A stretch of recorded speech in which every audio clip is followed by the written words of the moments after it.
एक और बड़ी खबर इस समय जो आ रही है, हम अपने दर्शकों को बता दें, बहुत तेजी से घटनाक्रम आगे बढ़ रहा है।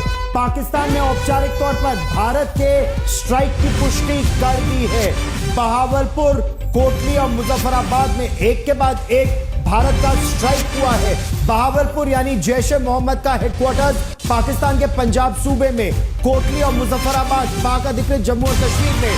पाकिस्तान ने कहा है कि भारत ने अपने ही एयर स्पेस से यह हमला किया है।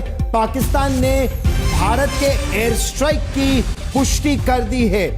पाकिस्तान ने यह कहा है कि अब पाकिस्तान वायुसेना के सारे विमान एयरबोर्न है, यानी पाकिस्तान के सारे विमान इस समय आकाश में उड़ रहे हैं और भारत के ने जितना भी हमला किया वो अपनी ही सीमा के अंदर से किया, भारत पाकिस्तान की सीमा में दाखिल नहीं हुआ।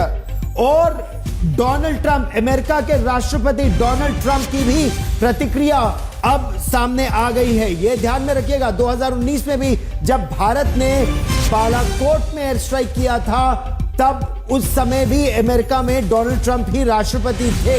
अमेरिका बार बार यह कह चुका है कि भारत को अपनी रक्षा करने का पूरा अधिकार है। पीट हेग्सेथ, जो अमेरिका के रक्षा मंत्री है, उन्होंने भी कहा कि भारत को अपनी सुरक्षा करने का पूरा अधिकार है। राजनाथ सिंह ने सोशल मीडिया प्लेटफॉर्म एक्स पर कहा है, भारत माता की जय। और भारत माता की जयकारे की आवश्यकता इसलिए भी है क्योंकि इस ऑपरेशन का नाम बिल्कुल सटीक, श्वेता, ऑपरेशन सिंदूर रखा गया।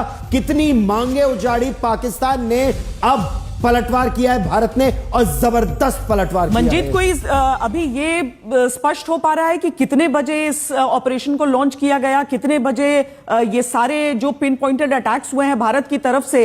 क्योंकि जो वीडियोस पाकिस्तान में सर्कुलेट हो रहे हैं, और हम अपने दर्शकों को बता दें कि जो वीडियोस हम दिखा रहे हैं ये अलग अलग सोर्सेज से, पाकिस्तान के भीतर से ये वीडियोस हैं। अभी भारतीय सेना को इस पर ब्रीफ करना है, जो उनकी तरफ से कहा गया है कि ये जानकारी दी जाएगी, लेकिन क्या कुछ समय का अभी बताया गया है क्या मंजीत?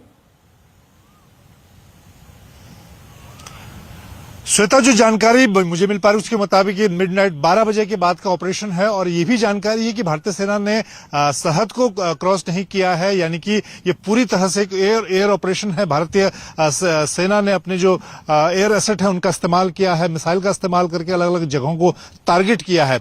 और 12 बजे के बाद कई ऑपरेशन, 12 बजे ऑपरेशन शुरू होने की मिडनाइट ऑपरेशन भारतीय सेना ने ये ऑपरेशन शुरू किया। तैयारी उसकी कई दिनों से की जा रही थी, लेकिन अब जो शुरुआती जानकारी खुद भारतीय सेना की तरफ से दी गई, ऑपरेशन सिंदूर के तहत 9 टारगेट बताए गए हैं जो पाकिस्तान के कब्जे वाले कश्मीर में हैं, जिनको चुनकर, जिनके कोऑर्डिनेट्स डालकर ये मिसाइल हमले किए गए उन आतंकी ठिकानों के खिलाफ। और ये भी साथ में जिस तरह से भारतीय सेना ने कहा कि ये सारे जो टारगेट थे वो उसमें कहीं भी पाकिस्तानी सेना नहीं के टारगेट नहीं थे, सिर्फ आतंकी ठिकानों को निशाना बनाया गया।